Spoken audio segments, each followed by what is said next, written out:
사람이 다 다르게 생겼습니다. 외모도 다 다르죠.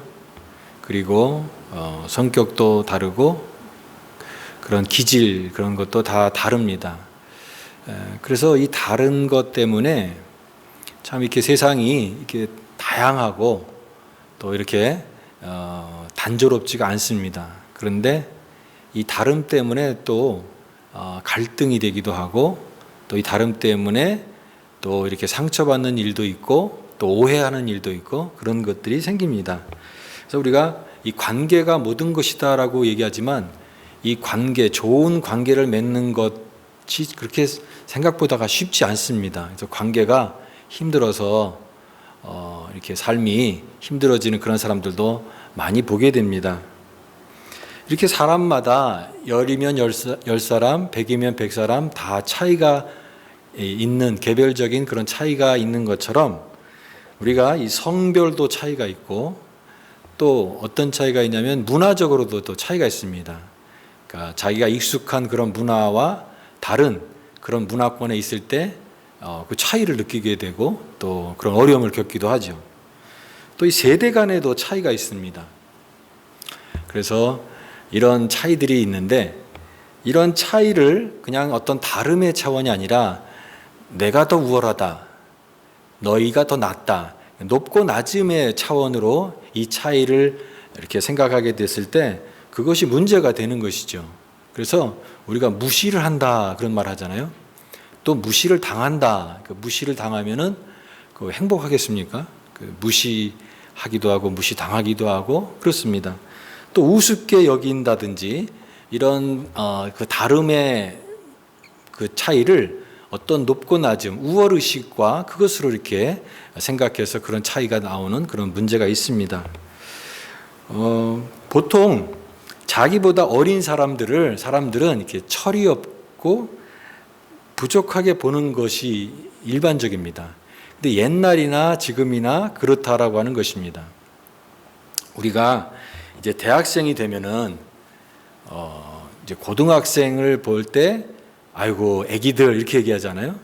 1년 차이 나는데 별로 차이도 안 나는데 그렇게 이렇게 그 어린 친구들을 그렇게 철이 없고 부족하게 봅니다.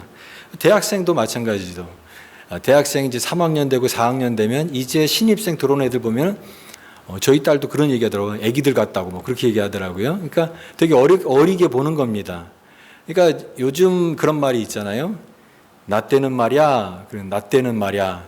그러니까 이미 이렇게 나이가 들고 그런 기성세대가 된 사람들은 항상 밑에 있는 사람들이 왠지 부족해 보이고 철이 없어 보이고 뭔가 좀 그런 낮은 그런 모습으로 보는 것이 일반적이라고 하는 거예요.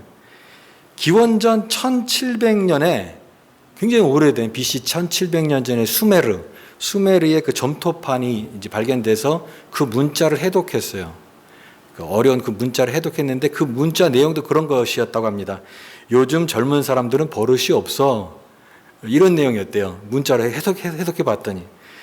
그런데 이런 내용들이요.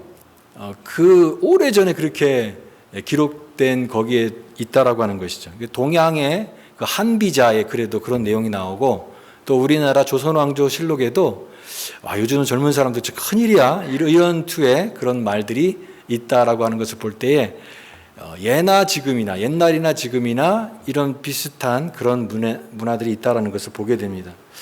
어떻게 보면은 기성세대는 자신들이 이렇게 겪어왔던 익숙한 틀을 자라나는 세대에게 강요를 하게 되죠. 그래서 그것을 받아들이지 않을 때 불온하다, 버릇이 없다 이렇게 표현하게 되는데 또 젊은 세대들의 입장에서는 그런 그 옛날의 세대들의 그것을 똑같이 따라하기보다는 새로운 어떤 감각을 갖고 새로운 의식을 가지려고 하는 것이죠. 그래서 이 젊은이들의 특징이 이게 불온함입니다. 기존 세대의 그런 가치관을 따르기보다는 새로운 가치관을 창출하는 것이 어떻게 보면은 역사적으로 이 발전을 가져오게 하는 그런 것이 되는 것이죠. 아무튼 이 사람은 다 자기 기준으로 세상을 본다라고 하는 것입니다. 내가 갖고 있는 어떤 틀, 어떤 그런 시각들을 가지고 다른 사람들을 판단하고 세상을 재단하고 또 인식을 갖게 되는 그런 어떤 기준을 자기 자신에게 둘 수밖에 없다라고 하는 것입니다. 근데 여러분, 다양한 그런 사람들의 어떤 그런 다양함들이 있지 않습니까? 예를 들면은 이 성격적으로도 얼마나 다양합니까? 어떤 사람은 외향적인 사람이 있죠. 말하는 걸 좋아하는 사람이 있습니다. 말할 때 힘이 나요. 말할 때 에너지가 넘쳐요. 그렇게 얘기하는 사람도 있어요. 근데 반면에 또 내성적인 사람이 있어요. 말하는 거를 싫어하는 사람이 있어요. 말하면 에너지가 오히려 빼앗긴다라고 얘기하는, 조용히 혼자 방에 앉아 있을 때 에너지가 얻게 되는 그런 사람이 있는 것이죠. 그런데 이렇게 이런 다양한 사람이 있는데, 말을 많이 하는 사람이 말 없는 사람을 볼 때 저 사람은 왜 이렇게 말이 없지? 참 답답하다. 그렇게 어떤 부정적인 시각을 가질 수 있고, 또 말이 없는 사람은 저 사람은 왜 이렇게 말이 많은 거야?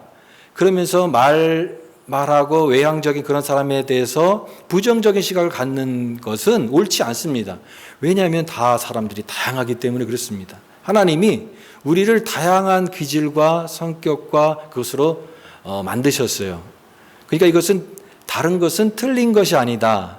우리 지난번에 우리 디퍼런스 그런 것을 했을 때도 다른 것은 틀린 것이 아니다. 그냥 다른 것뿐이다. 인정하고 존중하고 그 차이에 대해서 우리가 받아들일 수 있어야 된다라고 하는 것이죠. 그런데 그것이 참 쉽지만은 않습니다. 이런 말이 있어요. 이 세상에서 가장 긴 여행은 가슴에서 머리까지의 여행이다. 가슴에서 머리까지의 여행이 가장 긴 여행이다라고 하는 것입니다. 가슴이 머리를 이해를 못하고 머리가 또 가슴을 이해를 못합니다. 그래서 서로 이렇게 이 불협화음을 일어나게도 하는 것이죠. MBTI라고 이 기질 검사, 사람의 어떤 그런 성향도를 조사하는 그 기질 검사에 보면은 거기에 이제 어떤 사람이 어떤 판단을 하게 됐을 때, 어떤 결정을 하게 됐을 때 그 결정과 판단의 근거를 두 가지 성향으로 봅니다. 대부분이 그렇다는 것이 아니라 그런 성향, 그런 쪽으로 좀 치우치는 경향을 두 가지로 이제 구분을 해보면, 하나는 이성적인 겁니다. 하나 이성적, 그러니까 머리로 판단을 하고 이렇게 논리적으로 생각을 하는 것이고, 근데 또 하나는 뭐냐면 감정입니다. feeling, 그러니까 thinking과 feeling이죠. 그러니까 이 감정적인 사람은 내가 기분이 지금 좋은가, 지금 내가 기분이 나쁜가, 이것이 굉장히 중요한 요소예요. 그래서 이 어떤 결정을 하고 판단을 할 때 이 감정이 굉장히 중요한 요소가 된다라고 하는 것입니다. 이렇게 이성적인 판단에 중시하는 사람과 감정을 중시하는 사람이 때로는 이렇게 서로 오해할 수가 있습니다. 예를 들면 어떤 말을 해가지고 그 말을 했는데 이 감정적인 성향이 강한 사람이 그 말을 받아들였을 때 굉장히 마음이 상했습니다. 속이 상한 거예요. 밤새도록 고민을 하고 저 사람이 왜 저런 말을 했을까, 그거에 대해서 막 괴로워하는데 그 다음날 만났습니다. 근데 그렇게 말한 사람은 전혀 아무렇지도 않은 듯 반갑게 대하는 겁니다. 그러면서 이 사람이 감정적으로 받아들이고 상처를 입은 사람이 속으로 생각하는 게 뭐냐면, 어떻게 저럴 수가 있지? 나는 이렇게 힘든데 밤새도록 고민하고 괴로웠는데 저 사람은 마치 아무렇지도 않은 듯이 이렇게 하는 것을 보면서 놀라기도 하고 또 그것에 대해서 생각하기도 하는데, 그것은 바로 이렇게 차이가 있다는 것입니다. 이 사람은 이런 감정보다는 이성적으로 이게 옳고 그름의 얘기를 하고 자기가 논리적으로 생각한 것을 그냥 말한 것뿐입니다. 거기 어떤 감정적인 요소가 들어간 것이 아닙니다. 그냥 말한 것이에요. 그렇지만 이 감정적인 사람은 그것에 대해서 어떤 감정을 개입을 해서 그것을 해석하고 받아들였기 때문에 그것이 이제 앙금처럼 남아서 괴로워하고 힘들어하고 또 그것이 또 상처가 되기도 하고 그렇게 되는 것이죠. 그러니까 이와 같은 이런 문제들이 우리에게 있는 것을 생각해 보면서 이 차이가 이해하지 못하면 분노하고 갈등하는 이런 관계가 참 이렇게 어려울 수 있겠다라고 하는 생각을 갖게 되는 것입니다. 결국은 사람이 다 다양하다는 것입니다. 하나님께서 획일적으로 만드지 않으시고 다 다양하게, 아주 다 다르게 이렇게 하나님께서 우리를 만드셨습니다. 근데 그 다양성이 결국은 그런 갈등의 요소가 되거나 불협화음이 되지 않고 잘 조화를 이룰 때 이 다름이 굉장히 축복이 될 수 있고 다양한 그런 것이 은혜가 될 수 있다는 것을 우리가 놓치지 말아야 되는 것입니다. 오늘 우리가 읽었던 이 본문이 이 고린도 전서죠. 고린도 교회를 우리가 생각을 해보게 됩니다. 근데 이 고린도 교회에 우리가 지금 읽었던 이 12장이 무슨 장이냐면 고린도서 13장은 잘 아시죠? 고린도서 13장 무슨 장입니까? 사랑장. 예. 고린도서 12장 그 앞에 나와 있는 12장은 무슨 장이라고 하냐면 은사장이라고 얘기합니다. 은사장. 은사가 뭐냐? 기프트. 하나님의 선물이죠. 하나님께서 우리 성도들에게 주신 다양한 선물, 그것이 은사입니다. 그 은사의 다양성에 대해서 얘기하고 있는데 이 초반부에 은사에 대해서 계속 얘기하다가 갑자기 바울이 이 지체 얘기를 하거든요. 너희들은 한 지체인데 한 몸인데 그 안에 많은 지체가 있다. 그래서 너희들은 어떤 지체는 팔이기도 하고 손이기도 하고 발이기도 하고 이렇게 다양한 지체가 한 몸을 이루는 그런 그림을 그리면서 이 지체에 대해서 얘기하고 있습니다. 그러면 왜 바울이 은사 얘기를 하다가 갑자기 지체에 대한 얘기로 넘어갔을까라고 하는 것이 궁금한 것입니다. 그것은 뭐냐면 이 고린도 교회가 문제가 있었습니다. 고린도 교회가 어떤 교회냐면은 그 1장의 배경을 보시면 그 배경이 잘 나오는데 고린도 지역이라고 하는 항구 도시에 세워진 교회입니다. 이 교회는 가장 특징이 뭐냐면 풍부한 은사가 많았다고 하는 것이에요. 하나님께서 이 고린도 교회에 많은 은사를 주셨습니다. 그리고 거기에 많은 다양한 사람들이 모여서 이 고린도 지역이라고 하는 그 지역에 아름다운 교회가 되게 하셨는데 문제는 뭐냐면 이 교회가 문제가 많았다라고 하는 것이에요. 그래서 1장 11절 보면은 바울에게 이 고린도 교회에 들리는 소식이 뭐냐면 아픈 소식이었어요. 너희 가운데 분쟁이 있다는 것이라. 고린도 교회가 분쟁이 있었다라고 하는 것입니다. 근데 그 분쟁의 내용이 뭐냐면 우리가 생각할 때 참 이상합니다. 파벌 때문에 갈등이 있었습니다. 그래서 이 고린도 교회는 세네 가지 이게 파벌이 나오는데 나는 개바파다, 나는 바울파다, 나는 그리스도파다. 그 내용을 좀 여러분들이 들으셨을 것입니다. 교회 안에서 이렇게 파벌이 나눠져 가지고 막 갈등하는 것입니다. 자기네들이 더 원조라고 하면서 뭐 예를 들면은 우리가 더 초창기 적이다고 하면서 이렇게 파벌 때문에 갈등하는 그런 문제가 있었습니다. 또 하나는 성도들끼리도 내가 더 신령한 사람이다. 내가 받은 은사가 더 뛰어난 은사다. 이렇게 얘기하면서 그 은사를 가지고도 또 갈등의 요원을 삼았습니다.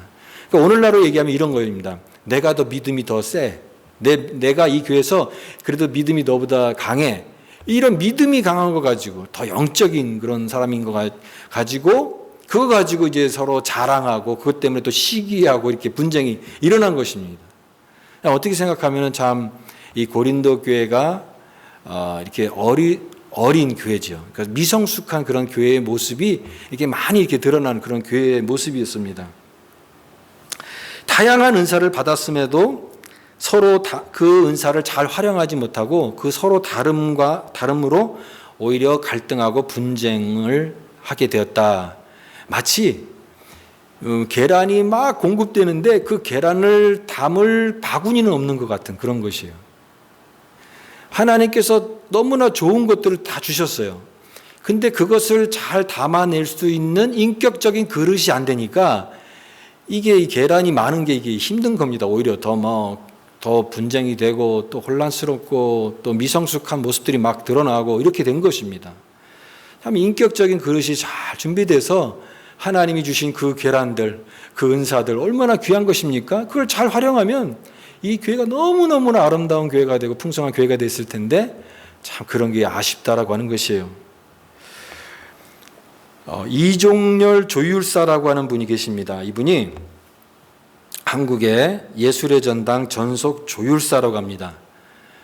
우리나라의 그 조율사, 조율 명장 1호라고 합니다. 1호. 이분이 나이가 83세인데요. 19살 때부터 이 조율의 길을 들어서서 외길 인생 65년 동안 이 조율을 계속 했다는 것이에요. 여러분 65년 동안 한 길을 판 사람의 그것이 대단하지 않습니까? 그래서 명장의 반열에 오른 거예요. 그러니까 우리나라의 가장 위대한 조율사가 됐는데 피아니스트 조성진, 조지 윈스턴, 지메르만, 우리 김지현 동생이 다 아시는 분들이죠. 예, 세계적인 피아니스트. 이런 피아니스트들은요, 그냥 공연을 할 때도 피아노를 뭐 공세 봐가지고 공연할 정도의 아주 그런 피아노 소리에 굉장히 예민한 사람들이래요. 저는 잘 모르겠지만 이 피아노를 칠 때에도 그 사람의 어떤 그런 성품과 섬세함이 이렇게 다 드러나는 거잖아요. 그러니까 이렇게 예민하다 보니까 이거를 정말 잘하는 사람이 해야 되는 것인데 바로 이종렬 조율사 분이 이분들을 피아노 조율을 하시는 그런 분이었습니다. 조율을 보통 몇 시간 하냐 그랬더니 1시간 반 정도, 짧게 하면 1시간 반인데 어떤 것은 20시간 또 30시간까지 조율하는 그런 때도 있다고 합니다. 피아노 하나를 조율하는데. 그러니까 얼마나 많은 것이겠어요. 그 줄 하나를 갖다 조율할 때 숨을 멈추고 최선의 고도의 집중력을 해서 그 조율을 하는데 그렇게 완벽하게 해도 어떤 까다로운 피아니스트는 이거 마음에 안 든다. 이거 음이 틀린 것 같다. 자기는 맞는다고 생각하는데 그렇게 할 때도 많다고 합니다. 이분이 65년 동안 했잖아요. 그래서 이 사회자가 이렇게 질문을 합니다. 일이 익숙해지셨습니까? 이제 65년 동안 했으니까 눈 감고도 하시겠네요. 그랬더니 그분이 그런 얘기예요. 아니요. 지금도 발전하고 노력하고 있습니다. 지난해보다 올해가 더 나아진 것 같아요. 예. 끊임없이 배우고 익숙해지려고 노력한다라고 하는 거예요. 83세 된 분이. 또 이런 질문했어요. 영화 주인공이 돼서 만약에 주인공으로 삼아서 영화를 만든다면 그 영화 제목을 뭐로 하시겠습니까? 그랬더니 이분이 아주 위트 있게 이렇게 얘기했어요. 이제 좀 쓸만한데 80이네. 영화 제목을 그렇게 만들겠다고 하는 거예요. 이제 좀 쓸만한데. 그러니까 이분이 얼마나 이렇게 겸손하고 또 이 배움의 열정을 귀하게 여기는 분인지 알 수가 있는 것이죠. 근데 이분에게 이렇게 묻습니다. 조율이 무엇입니까? 그랬더니 이분이 이렇게 대답했습니다. 조율은, 자기가 생각하는 조율은 타협이다. 타협이다. 도움 하나를 결정할 때도 위쪽 5도에게 물어봐야 된다. 그리고 4도에게도 물어봐야 되고 또 옥타브한테도 물어봐야 된다. 제가 여기 있어도 괜찮습니까? 제가 이 자리에 있어도 괜찮을까요? 이렇게 물어보는 것이래요. 괜찮습니다. 괜찮다라고 하면 그 자리에 서는 것이 조율이라고 합니다. 이것이 안 되면, 이 조율이 안 되면 결국 거기서 불협화음이 일어나게 되고 화음이 깨지게 되는 것이고 음악이 안 되는 것이죠. 조화가 이루어지지 않는 것이죠. 결국은 이 다양성을 주셨는데 이 다양성이 그 자체의 존재의 귀함도 있지만 이 전체와의 조화와 통일성에서 그 개별성이 있어야 그게 아름다운 조화를 이룬다라고 하는 것입니다. 우리 음도 자기의 음을 지킬 때 이 음이 전체를 조화를 이룰 때 그 하모니가 되고 조화가 이루어서 아름다운 소리가 나는데 자기가 음을 갖다가 개성적으로 내게 되면 어떻게 되겠습니까? 그 조화가 깨지게 되는 거죠. 불협화음이 일어나고 그런 음악의 아름다운 것들이 잃어버리게 되는 것입니다. 마찬가지로 우리 개인의 특성을 강조하고 개인에 대한 그런 중요한 것들에도 우리가 생각을 해야 되지만 그 개인이 전체와의 조화를 이루어서 함께 협력하고 조율을 할 때 그 공동체가 아름다운 공동체가 될 수 있다. 분열과 이런 어떤 그런 다툼이 아닌 아름다운 조화를 이룬 하나님의 공동체를 만들어갈 수 있다라고 하는 것입니다. 저는 그런 의미에서 이 고린도 교회의 모습을 생각하면서 또한 오늘날 또 우리들의 모습을 또 생각해 보게 되는 것입니다. 왜냐하면 이 고린도 교회가 이런 신앙의 성숙이 이루어져야 됨에도 불구하고 그것이 없었기 때문에 여러 가지 삐걱삐걱 많은 잡음이 일어난 것처럼 오늘 이 땅의 교회 안에서도 또 우리의 연약한 모습 안에서도 하나님 원하시는 기가 막힌 하모니와 아름다운 것들을 얼마든지 만들어낼 수 있음에도 불구하고 그것을 이뤄내지 못하는 어떤 이런 미성숙한 모습, 삐걱삐걱대는 모습, 또 우리의 내면에 어떤 자라나지 못한 그런 모습들이 있지는 않은가라고 하는 것이죠. 결국 이런 고린도 교회를 위한 바울의 처방은 뭐냐면 그것은 저는 조율이다 이렇게 얘기하고 있습니다. 조율이다.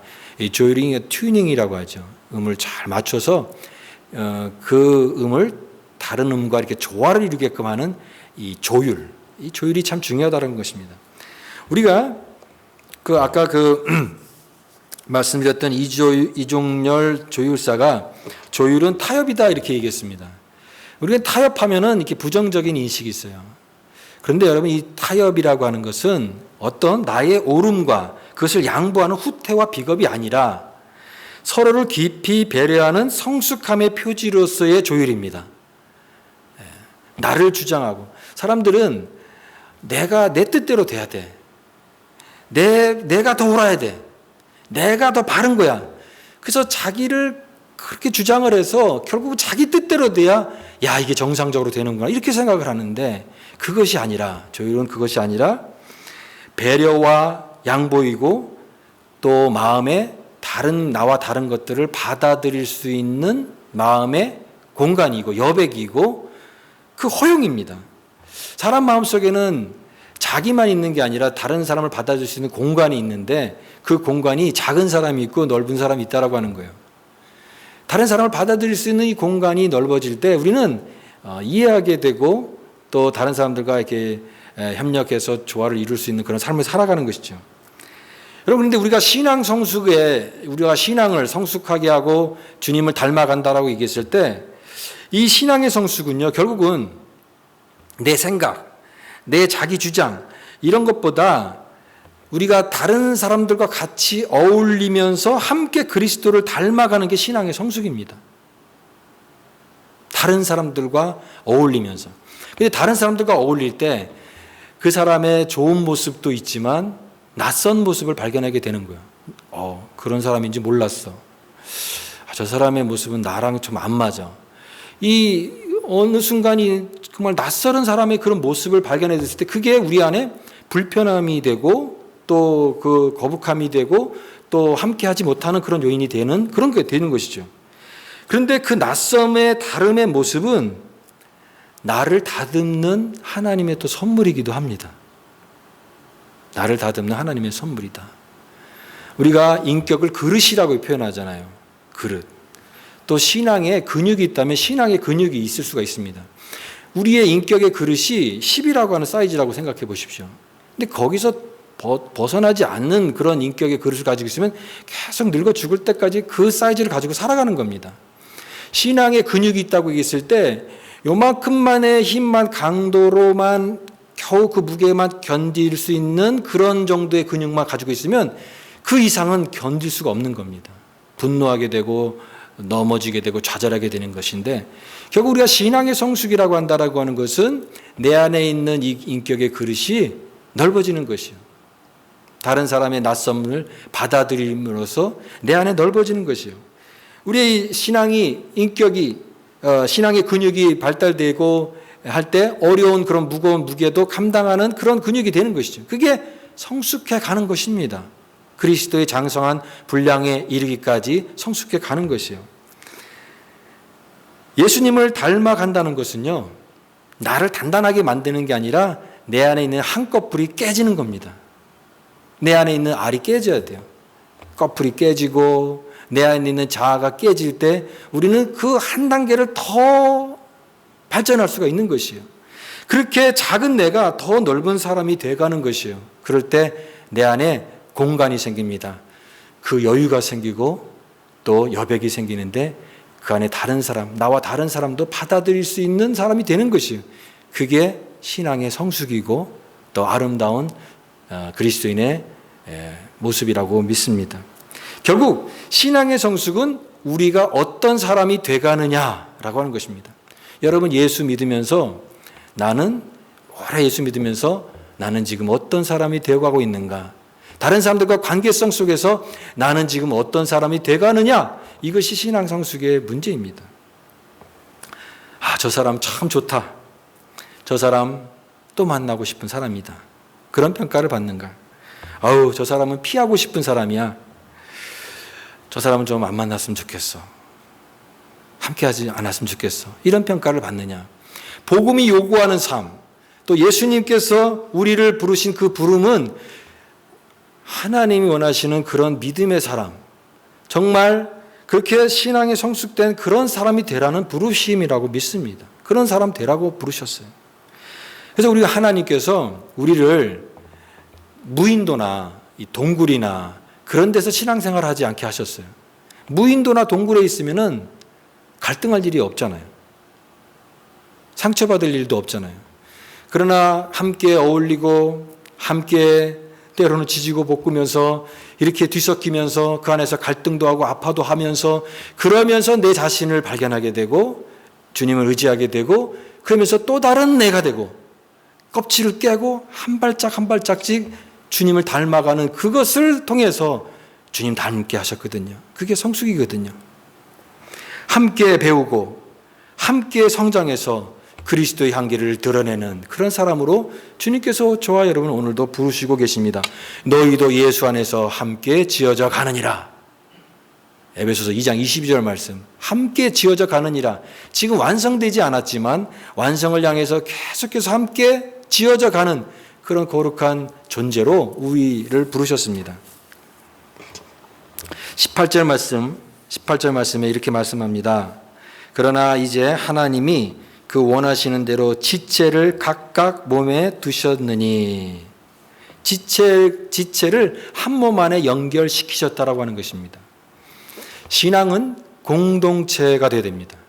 신앙은 개인적인 영성도 있지만 반드시 그 지향점은 공동체적 영성이 되어야 됩니다. 우리가 혼자 있을 때 기도 혼자 하죠. 성경 읽을 때 혼자 합니다. 개인적인 그런 영성의 시간이 필요합니다. 하나님과의 독대하는 1대1의 관계성 속에서 우리의 신앙이 깊어져야 됩니다. 그런데 그 영성이 그냥 골방에만 머물고 혼자만의 공간에서 나 혼자 신앙생활하는 것이 되어서는 절대 신앙 성숙이 이루어질 수가 없습니다. 하나님께서 그렇게 하지 않으셨어요.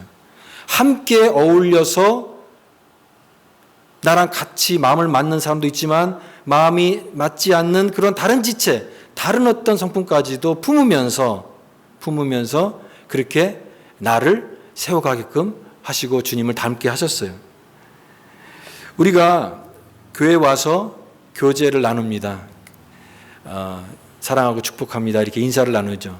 여러분 교회 와서 성도가 성도끼리 교제하고 인사를 나누는 것은 그냥 안부를 묻고 그냥 인사를 나누는 그 정도의 수준이 아니라 어떤 의미에서는 우리 자신의 인격을 서로 주고받는 것입니다. 우리의 내면에 있는 빛깔과 향기를 서로 나누고 소비하는 것이에요.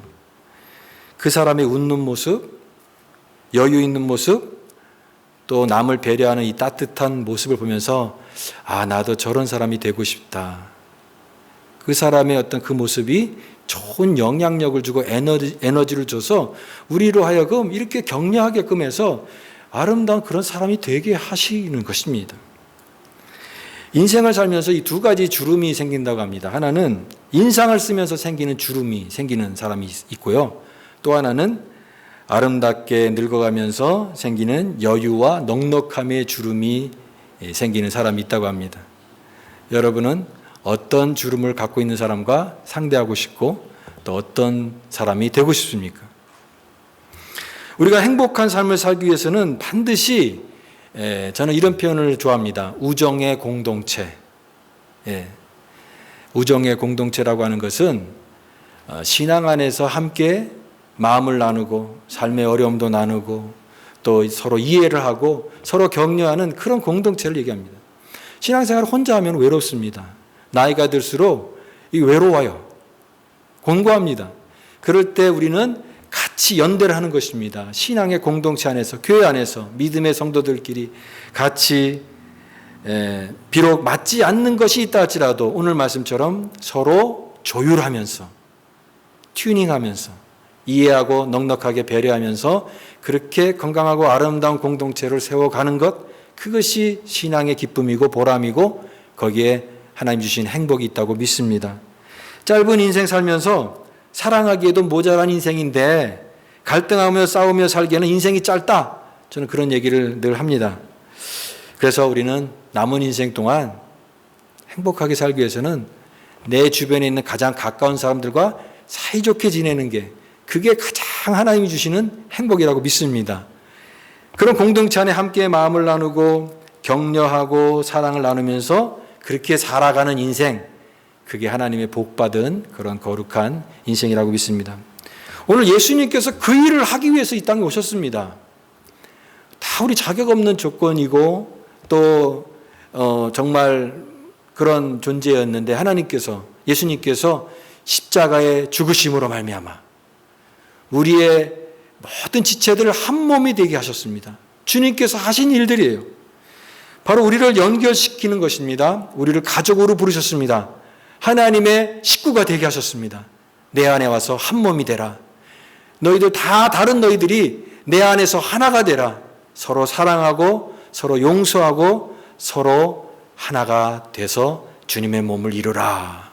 주님께서 이 일을 위해서 하셨습니다. 십자가로. 그러니까 주님이 하신 일들은 조율입니다. 조율. 다른 사람들, 이방인과 유대인이 하나가 되게 하시고, 남자와 여자가 하나가 되게 하시고, 부한 자와 가난한 자가 하나 되게 하시고, 갈등과 번민과 미움이 있는 이 세상 속에 십자가를 세워놓고 누구든지 다 그 안에 모인 자를 하나 되게 하시는 사랑의 연합과 공동체로 조율하시는 예수 그리스도, 그 주님께서 저와 여러분을 부르셨습니다. 막힌 담을 허셨다고 그랬어요. 십자가로 하나가 되라고 부르셨습니다. 오늘 말씀의 결론입니다. 여러분, 신앙생활을 오래 하면서 날카로운 사람, 여전히 까다로운 사람, 까칠한 사람 되라고 하나님께서 저와 여러분을 부르신 것이 아니라 남을 배려하는 넉넉한 사람, 우리를 좋은 사람 되라고 부르시는 줄 믿습니다. 예수 믿으면서 여러분 좋은 사람 되십시오. 선한 사람 되십시오. 넉넉한 사람 되십시오. 참 저 사람 만나고 싶다. 좋은 사람 그렇게 됐을 때 주님께서 우리를 통해서 큰 영광을 얻으실 줄 믿습니다. 이런 모습으로 주님의 몸을 높이 높이 건강하게 세워가는 그런 공동체가 될 수 있기를 간절히 바랍니다. 주님 나에게 그런 은혜를 주옵소서. 27절 말씀, 너희는 그리스도의 몸이요 지체의 각 부분이라. 성숙과 조율을 통해 주님을 드러낼 수 있는 거룩한 주의 백성의 삶이 될 수 있기를 간절히 바랍니다.